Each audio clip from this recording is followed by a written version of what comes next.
আসসালামু আলাইকুম। Hello everyone, সবাই কেমন আছেন? আশা রাখি সবাই ভালো আছেন। আর চলে আসলাম পূরবীস রেসিপি থেকে আবার নতুন আরেকটি রেসিপি নিয়ে। তো এখন দেশে তো সবাই কেমন আছেন? অনেক গরম আমাদের দেশে। যখনই পরিবারের কাছে মানে খোঁজ খবর নিতে যাই, গরমের কথা শুনলে হা হুতাশ দেখলে আসলে এতই কষ্ট হয়। তো আশা রাখি আপনারা এই গরমে সবাই নিজেদের যত্ন নিবেন, খেয়াল রাখবেন। উম যতটা কম পারবেন বাইরে কম যাবেন। আম আম আমাদের আমার যে আমি জানি আমার জন্মও তো ওখানে, আমি জানি গরমটা কেমন। আর কিন্তু এখন মনে হয় একটু গরমটা বেশি হয়। আমরা যেমন ছোটবেলায় গরম পেয়েছি কিন্তু সাথে ঠান্ডাও পেয়েছি। একটা বাতাস থাকতো কিন্তু এখন যেন মানে সব জায়গায় গরমের উত্তাপটা একটু বেশি। এনিওয়েজ আশা রাখি সবাই ভালো থাকবেন, সুস্থ থাকবেন। আম মানে দেশের কোনো কথা শুনলে আসলে শেয়ার করতে ইচ্ছে করে। ভালো মন্দ ২ টাই। উম তো গরমে মানুষ কষ্ট পাচ্ছে, স্বাভাবিক অনেক খারাপ লাগে। আর এখানে তো এখন একটু ঠান্ডা আছে, এখানেও গরম পড়ে যাবে। যাই হোক, আর আরেকটি কথা যে আমার চ্যানেলটা আমি জানি না, আমি আ আমার অ্যানালাইটিক মানে যে আম আমার কনটেন্ট অ্যানালাইটিক যে মানে ইয়েটা, ওখানে আমি দেখেছি যে আপনারা অনেকেই চ্যানেলটা ওয়াচ করেন কিন্তু আম সাবস্ক্রাইব করেননি এখনো। তো আশা রাখি আপনাদের যদি ভালো লাগে তবে অবশ্যই সাবস্ক্রাইব করবেন। শুধু ওয়াচ করবেন না। কারণ আপনারা সাবস্ক্রাইব করলেই আসলে আমি ইন্সপায়ার্ড হই। নাহলে কিন্তু আসলে সামটাইমস আমার মনে হয় না আমি আর রেসিপি শেয়ার করব না। কারণ এত কম সাবস্ক্রাইব অনেক বছরই তো হয়ে গেল। তো আপনারা সহযোগিতা মানে সাপোর্ট করলেই না একটু সামনে এগিয়ে যেতে আসলে সাহস পাই বা উম যেটা কি বলে উম মানে উৎসাহ পাই। তো আশা রাখি আপনারা শুধু ওয়াচ করবেন না, সাবস্ক্রাইবও করবেন। আম এই তো। আর আজকে আপনাদের আমি মেথি দিয়ে একটা চিকেনের রেসিপি করে দেখাবো। মেথি চিকেন কিন্তু খেতে খুব ভালো লাগে। মেথি পাতা না, মানে শাক না, গোটা মেথি দিয়ে। তো এই তো। আর আবারও বলছি আপনারা দেশে সবাই ভালো থাকবেন, নিজেদের টেক কেয়ার করবেন। আর আজকের রেসিপিটি ভালো লাগলে লাইক, শেয়ার, কমেন্টস করবেন আর আমার চ্যানেলটি সাবস্ক্রাইব করবেন। আর এই তো, শুধু প্লিজ ওয়াচ করবেন না, সাবস্ক্রাইব করতেও কিন্তু ভুলবেন না। তো চলুন আমি দেখাচ্ছি কিভাবে মেথি দিয়ে চিকেনটা করি। তো মেথি দিয়ে চিকেন রান্না করতে কি কি লাগছে সেটা আপনাদের দেখাচ্ছি। আর এটা কিন্তু আচারি গোশত না বা আচারি চিকেন না, এটা কিন্তু শুধু মেথি দিয়ে যে চিকেনটা হবে। তো এখানে আমি 5 পিস মানে যেটা ড্রামস্টিক বা লেগ পিস নিয়েছি। আর পেঁয়াজ পেঁয়াজ আমি এখানে অর্ধেক দিয়ে মাংসটা একটু কিছুক্ষণ ম্যারিনেট করব। আর আছে মেথি মেথি এখানে প্রায় 1 থেকে 1.5 টিস্পুন। আর হচ্ছে সব মাংসের মশলাই এখানে আছে। জিরার গুঁড়া 1.5 টিস্পুন, ধনিয়ার গুঁড়া 1 টিস্পুন, লাল মরিচের গুঁড়া 1 টিস্পুন, হলুদের গুঁড়া হাফ টিস্পুন, আর একটা বড় এলাচ, কয়েক টুকরা লং বা লবঙ্গ, আর ছোট কয়েক টুকরা দারচিনি, আর 2টা তেজপাতা, আর 4টা এলাচ। আর সাথে তো লবণ থাকবে, তো আমি প্রথমে লবণটাই দিয়ে দিচ্ছি। এবার আমি এখানে দিয়ে দিচ্ছি কাটা পেঁয়াজ। আমি একটা বড় অনেক বড় আপনারা 2টা মিডিয়াম সাইজের পেঁয়াজ নিতে পারেন। আমি অনেক বড় একটা পেঁয়াজ নিয়েছি। তো ওই পেঁয়াজের আমি অর্ধেক এখানে দিলাম। আর দিয়ে দিচ্ছি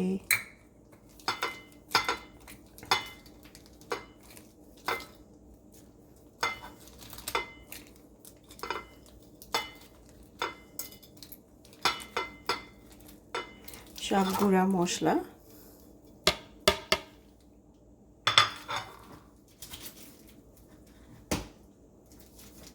আদা রসুনের পেস্ট আমি এখানে দিচ্ছি একসাথে 2 টিস্পুনের চেয়ে একটু বেশি। ব্যাস। তো এবার আমি মাংসটা হাতে যেভাবে আমরা মাখি সেভাবে কিছুক্ষণ মেখে রেখে দিব। তো মুরগির মাংসটা আমি এখানে খুব ভালো করে মেখে নিলাম। এবার আমি কিছুক্ষণ ম্যারিনেট করব। 10 মিনিটের মতো ম্যারিনেট করলেই হয়ে যাবে। ম্যারিনেট করা আমি যে বাকি যে পেঁয়াজটা ভাজবো, এই পেঁয়াজটা ভাজার সাথে সাথে যত সময় ততক্ষণই ম্যারিনেট হবে। তো এবার আমি একটা হাঁড়িতে পেঁয়াজ মানে বাকি যে পেঁয়াজটা আছে ওইটা একটু লাল করে ভাজবো। তো আমি চিকেন রান্না করার জন্য একটা হাঁড়ি নিয়ে নিলাম। এবার দিয়ে দিচ্ছি কিছুটা তেল, প্রায় হাফ কাপ তেল, কাপের মতো তেল আমি এখানে দিয়ে দিলাম। আর দিয়ে দিচ্ছি কাটা পেঁয়াজ। ঠিক এখনই কিন্তু মেথিটা দেওয়া যাবে না, পেঁয়াজটা যখন লাল হয়ে ভাজা হয়ে যাবে লাল করে, তখন আমরা মেথি আর বাকি যে গোটা মশলা সেগুলি দেবো। আবারও বলছি, এটা কিন্তু আচারি গোশত না, এটা হচ্ছে মেথির দিয়ে চিকেন। এখানে মেথি যে শাক সেটা দিয়েও কিন্তু করা যায়, তবে শুধু মেথি মানে কী বলে এই শুকনা মেথি যেটা, সেটা দিয়ে করলে কিন্তু মানে একরকম টেস্ট, আর শাক দিয়ে করলে অন্যরকম হয়। তো দুই রকম মানে টেস্ট। তো পেঁয়াজটা ভাজা হতে থাকুক, সে পর্যন্ত আমরা একটু অপেক্ষা করি। একদম পেঁয়াজটা লাল করে ভাজবো, তারপরে আমি এখানে মাংসটা দিয়ে কষাবো। সে পর্যন্ত মাংসটা কিন্তু দেখতে পাচ্ছেন যে ম্যারিনেট হচ্ছে। তো এটা হতে থাকুক পেঁয়াজটা, তারপরে আমি গোটা মশলাগুলি দিয়ে দিব। তো সব কিছু পেঁয়াজের সাথে সব মশলাগুলি ভাজা হয়ে গেছে। এখন আমি দিয়ে দিচ্ছি চিকেনটা।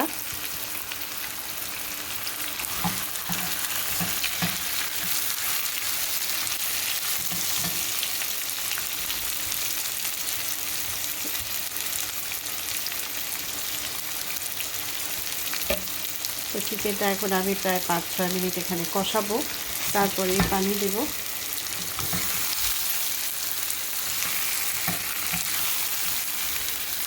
আর এই চিকেনের এটা কিন্তু ঝোল করলে ভালো লাগবে না, একটু মাখা মাখা ঝোল রাখতে হবে।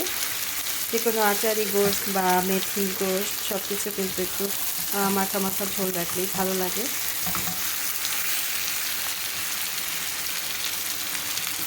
তো আমি মিডিয়াম আঁচে এখন চিকেনটাকে খুব ভালো করে কষে নিচ্ছি।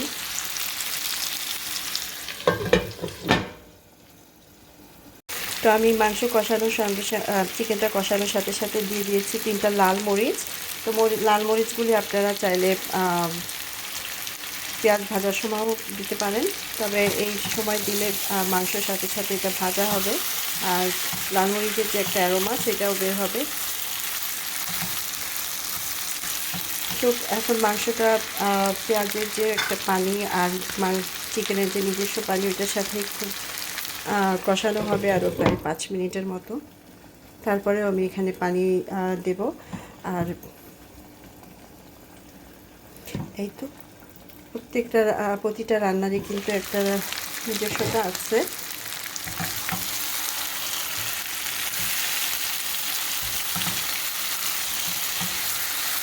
সেটা ঝোল করে আলু দিয়ে করা হয়, সেটা কিন্তু একরকম। আর মেথির সুন্দর একটা গন্ধ কিন্তু অলরেডি বের হয়ে গেছে।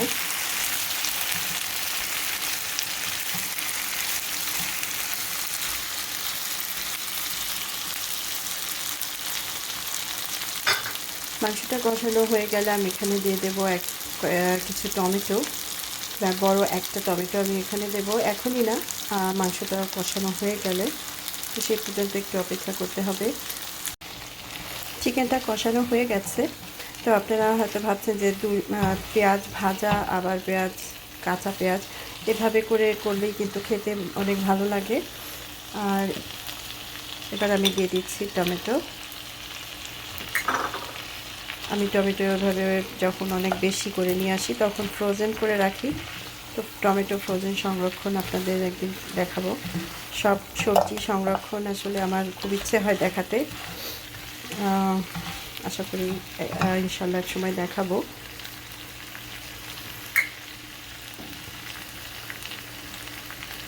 তো চিকেনটা কষানো শেষ, একদম ভাজা ভাজা হয়ে গেছে। তেলের উপর যখন উঠে যাবে তখনই আমি দিয়ে দিচ্ছি পানি। তারপরে বলছি খুব বেশি পানি দেওয়া যাবে না, কারণ এই চিকেনটা একটু মাখা মাখা হবে। তারপরেও আপনারা যে যতটুকু ঝোল খেতে পছন্দ করেন, একটু বেশি চাইলে বেশি দিতে পারেন।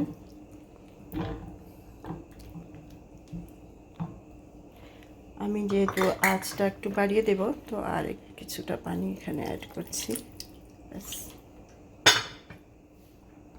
এবার হাই টু মিডিয়ামে আমি এখানে প্রায় 10 থেকে 12 মিনিট রান্না করব, কারণ প্রায় 5-6 মিনিট আমি চিকেনটা কিন্তু খুব ভালো করে কষিয়ে নিচ্ছি। আর এখন হচ্ছে বাকি যে 10-12 মিনিট বা 10 মিনিটেই হয়ে যায় চিকেন সাধারণত। তা আঁচটা আমি এই পর্যায়ে একদম বাড়িয়ে দিচ্ছি। যখন বলক চলে আসবে তখনই আমি হাই টু মিডিয়াম করে দেব। তো এটা রান্না হতে থাকুক। আর ঝোল যখন কমে আসবে তখন তো তেলের উপর চলে আসলেই বোঝা যাবে যে চিকেন রান্না শেষ।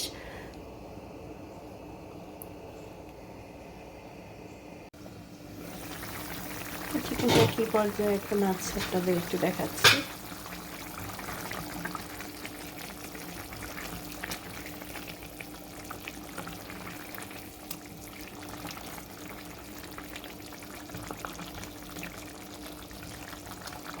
চিকেন রান্নাটা কিন্তু প্রায় হয়ে গেছে।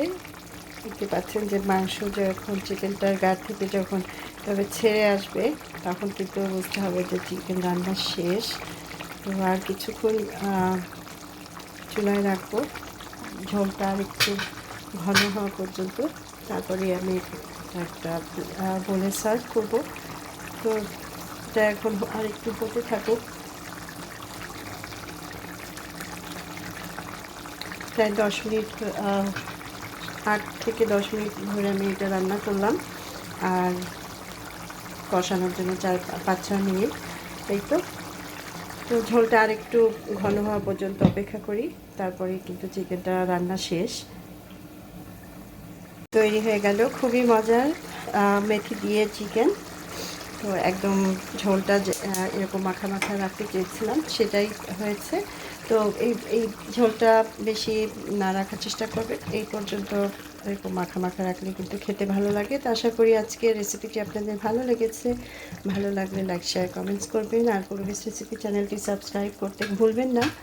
তো আবার নতুন আরেকটি রেসিপি নিয়ে ইনশাল্লাহ হাজির হব। সেই পর্যন্ত আল্লাহ হাফিজ। তো আমি আপনাদের পরে এটা একটু সার্ভ করে দেখাচ্ছি। মেথির চিকেন রেসিপিটি তৈরি হয়ে গেল। তো আপনারা আপনাদের পুরো রেসিপিটাই শেয়ার করেছি। আশা রাখি আজকের রেসিপিটি আপনাদের ভালো লেগেছে। ভালো লাগলে লাইক শেয়ার কমেন্টস করবেন, পূর্বেশ রেসিপির চ্যানেলটি সাবস্ক্রাইব করবেন। আর এই তো আবার নতুন রেসিপি নিয়ে ইনশাল্লাহ হাজির হব। সেই পর্যন্ত আল্লাহ হাফিজ।